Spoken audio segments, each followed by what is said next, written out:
ലോക പ്രശസ്ത സംഗീതജ്ഞൻ അല്ലെങ്കിൽ തബലയിൽ മാസ്മരികത തീർത്ത ഏറ്റവും വലിയ സ്റ്റേജ് പെർഫോമർ സക്കീർ ഹുസൈൻ ഓർമ്മയായി എന്നുള്ള വാർത്തയാണ് വരുന്നത്. ഒരു മണിക്കൂർ മുമ്പാണ് അദ്ദേഹത്തിൻ്റെ മരണം ഔദ്യോഗികമായി സ്ഥിരീകരിച്ചെന്നാണ് നമുക്ക് മനസ്സിലാക്കുന്നത്. സാൻ ഫ്രാൻസിസ്കോയിലെ ഒരു ആശുപത്രിയിൽ 2 ആഴ്ചയ്ക്ക് മുമ്പാണ് അദ്ദേഹം ഹൃദയ സംബന്ധമായ രോഗത്തിന് ചികിത്സയ്ക്കായി തേടിയെത്തിയത്. അദ്ദേഹത്തിന് രോഗം മൂർച്ഛിക്കുകയും മരണത്തിന് അദ്ദേഹം കീഴടങ്ങുകയും ചെയ്തു.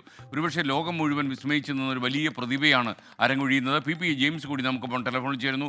ജെയിംസ്, ഇന്നലെ തന്നെ രാത്രിയിൽ ഈ വാർത്ത വന്നപ്പോൾ താങ്കൾ പ്രതികരിച്ചിരുന്നു, എന്നാൽ പിന്നീട് ചില കൺഫ്യൂഷൻ ഉണ്ടായി. എന്തായാലും അദ്ദേഹത്തിൻ്റെ മരണം സ്ഥിരീകരിക്കപ്പെട്ടു എന്നാണ് സാൻ ഫ്രാൻസിസ്കോയിൽ നിന്ന് തമ്പി ആൻ്റണി നമ്മോട് പറയുന്നത്. അദ്ദേഹത്തിൻ്റെ മകൾ ഒരു കഥക് ഡാൻസറാണെന്ന് അദ്ദേഹം പറഞ്ഞു. കൃത്യമായി ഇദ്ദേഹത്തെ ഫോളോ ചെയ്യുന്ന ഒരാൾ കൂടിയാണ് തമ്പി ആൻ്റണി. കാരണം നമുക്കറിയാത്തൊരു കാര്യം, ഈ നടൻ നിർമ്മാതാവും നടനുമായ ഇദ്ദേഹം തബലയിലും താല്പര്യമുള്ള ഒരാളാണ് എന്നാണ് മനസ്സിലായത്. P James. SKN സക്കീർ ഹുസൈനെ സംബന്ധിച്ചിടത്തോളം ഉസ്താദ് SKN അറിയാവുന്ന പോലെ ലോകമെമ്പാടും ഇന്ത്യൻ സംഗീതത്തിന്റെ അംബാസഡറായിട്ട് തന്നെ അറിയപ്പെടുന്ന ആളാണ്. അദ്ദേഹത്തിന് ഇന്ത്യയിലും പുറത്ത് ഒരുപാട് ശിക്ഷകണങ്ങളുണ്ട്. 4 തവണ ഗ്രാമി അവാർഡ് നേടുക എന്നുള്ളത് ചില്ലറ കാര്യമല്ല. ലോക സംഗീതത്തിൽ ഇന്ത്യൻ സംഗീതത്തിന്റെ വിസ്മയം അവതരിപ്പിച്ച വ്യക്തി എന്ന നിലയിൽ കൂടിയായിരിക്കും സക്കീർ ഹുസൈൻ അറിയപ്പെടുക. ഒക്കെ ഞാൻ ഓർക്കുന്നത് 80കളുടെ അവസാനത്തിൽ അദ്ദേഹത്തിന്റെ പിതാവ് അള്ളാറക്ക തൃശ്ശൂരിൽ വന്നതാണ്. അള്ളാറക്കയുടെ മകൻ എന്ന നിലയിൽ തന്നെ ചെറിയ പ്രായത്തിൽ അദ്ദേഹം ഏറ്റവും കൂടുതൽ ശ്രദ്ധിക്കപ്പെടുന്നു. 3 വയസ്സിൽ തുടങ്ങി 7-ാം വയസ്സിൽ അദ്ദേഹം ദേശീയ തലത്തിൽ അറിയപ്പെടുന്നു. 12-ാം വയസ്സിൽ അന്താരാഷ്ട്ര തലത്തിലേക്ക് പോകുന്നു. പക്ഷെ ചൈൽഡ് പ്രോഡഗി എന്ന് പറയുന്ന രീതിയിൽ തന്നെ അദ്ദേഹം വിസ്മയം സൃഷ്ടിച്ചതാണ്. അദ്ദേഹം തിരുവനന്തപുരത്ത് വന്നപ്പോൾ അദ്ദേഹത്തിന്റെ വ്യവസായത്തിൽ കേൾക്കാനായിട്ട് കഴിഞ്ഞിട്ടുണ്ട്. ഒരുപക്ഷെ SKN ഓർക്കുന്നുണ്ടാവും, SKNൊക്കെ ജോലി ചെയ്യുന്ന കാലത്ത് ദൂരദർശനിലും ഒക്കെ അദ്ദേഹത്തിന്റെ അള്ളാറക്കയുടെ ചുവട് പിടിച്ച് സക്കീർ ഹുസൈന്റെ ഒരുപാട് ഇത് വന്നിട്ടുണ്ട്. മറ്റേ ഉസ്താദ് ബിസ്മില്ല ഖാൻ, അതുപോലെ തന്നെ പണ്ഡിറ്റ് രവിശങ്കർ തുടങ്ങിയിട്ടുള്ള അമാനുഷ്യ പ്രതിഭകൾ, അലി അക്ബർ ഖാൻ അടക്കമുള്ള അമാനുഷ്യ പ്രതിഭകളുടെ കൂടെ തന്നെ പ്രായം കൊണ്ട് താഴെയായിരുന്നെങ്കിലും സക്കീർ ഹുസൈൻ ഏറെ രീതിയിൽ അദ്ദേഹം അറിയപ്പെട്ടിരുന്നു.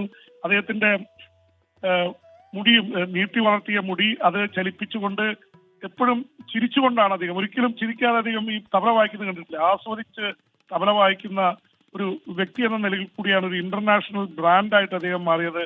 അതുപോലെ ചായയുടെ പരസ്യത്തിൽ തന്നെ വന്നത് വലിയ രീതിയിൽ ശ്രദ്ധിക്കപ്പെട്ടതാണ്. പക്ഷെ അത് ഒരുപക്ഷെ അതൊരു വൈരുദ്ധ്യമായിട്ടുള്ളൊരു കാര്യം കൂടിയായിരുന്നു. കാരണം അദ്ദേഹം സ്വകാര്യ സദസ്സുകളിലും അതുപോലെ തന്നെ വിവാഹ ചടങ്ങുകളിലൊന്നും തബല വായിക്കാൻ പോവില്ല. അദ്ദേഹത്തിന് അതിന് അക്കാര്യത്തിൽ ഒരു പ്യൂരിറ്റൻ സംഗീതത്തിന്റെ ആളായിട്ടാണ് അറിയപ്പെട്ടിരുന്നത്. പക്ഷെ പിന്നീട് അദ്ദേഹം പരസ്യത്തിൽ വന്നു എന്നുള്ളത് സംഗീത ലോകത്ത് വലിയ വിസ്മയമായി മാറിയിരുന്നു. എന്തുകൊണ്ടാണ് അദ്ദേഹം അങ്ങനെ ഒരു പരസ്യത്തിലേക്ക്, പക്ഷേ പരസ്യത്തിന് അപ്പുറത്തേക്ക് പോകാൻ മാത്രം പ്രതിഭയുള്ള, കാരണം പരസ്യമായിട്ട് എടുക്കുന്നത് വലിയ ഇന്റർനാഷണൽ സെലിബ്രിറ്റികളെയാണ്.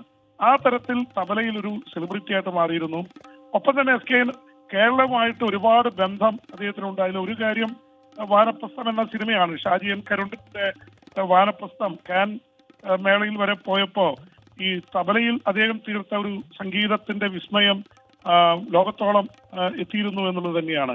ഗ്രാമി അവാർഡിന് വേണ്ടി അദ്ദേഹം ഫ്യൂഷൻ ചെയ്യാത്ത ആൾക്കാരില്ല.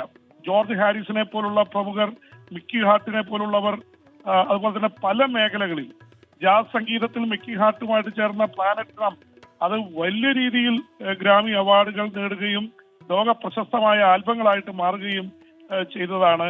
അതുപോലെ തന്നെ പിയാനോ, വയലിൻ, ജാസ്, എന്തിനു പറയും നമ്മുടെ ചെണ്ട, മട്ടന്നൂർ ശങ്കരൻകുട്ടിയെ പോലുള്ള ആൾക്കാരൊക്കെ ഇന്നലെ അത് പറഞ്ഞിരുന്നു. ചെണ്ടയുമായിട്ട് ചേർന്നുകൊണ്ട് ഈ ഫ്യൂഷൻ മ്യൂസിക് ചെയ്യുന്ന കാര്യത്തിൽ അദ്ദേഹത്തിന് വലിയ കഴിവുണ്ടായിരുന്നു. ഒരു പക്ഷെ അദ്ദേഹം അനുസ്മരിക്കപ്പെടുക SKN ഒരു തരത്തിൽ അദ്ദേഹം പാരമ്പര്യ ഇന്ത്യൻ സംഗീതത്തിന്റെ ദോലും ദോലക്കും ഒക്കെ അടങ്ങുന്ന ഇന്ത്യൻ സംഗീതത്തിന്റെ പരമ്പരാഗത ഇതിൽ പോകുമ്പോൾ തന്നെ വലിയ പരീക്ഷണങ്ങൾക്ക് തയ്യാറായി. സാധാരണ ഇന്ത്യൻ സംഗീതത്തിൽ ആ കാലത്ത് ഏത് കാലത്തും വലിയ പരീക്ഷണങ്ങൾക്ക് മുതിർന്ന ആൾക്കാർ വളരെ കുറവാണ്. ആ ഇതില് വലിയ പരീക്ഷണങ്ങൾക്ക്, പ്രത്യേകിച്ച് വെസ്റ്റേൺ മ്യൂസിക്കിനെ ഇന്ത്യൻ മ്യൂസിക്കുമായിട്ട് കണക്ട് ചെയ്യുന്നതിൽ പങ്കുവച്ച പണ്ഡിറ്റ് രവിശങ്കറിനെ പോലെ അദ്ദേഹം സിത്താറിൽ മാന്ത്രിക വിദ്യ തീർത്തതുപോലെ വലിയൊരു മാന്ത്രിക വിദ്യ തീർത്ത ഒരാളാണ്. ഒരു പക്ഷേ അള്ളാറക്ക എന്ന മഹാവിസ്മയം സൃഷ്ടിച്ച ആളുടെ മകൻ എന്ന നിലയിൽ കൂടി അദ്ദേഹത്തിന് കോൺട്രിബ്യൂട്ട് ചെയ്യാൻ കഴിഞ്ഞിട്ടുണ്ട്. Thank you,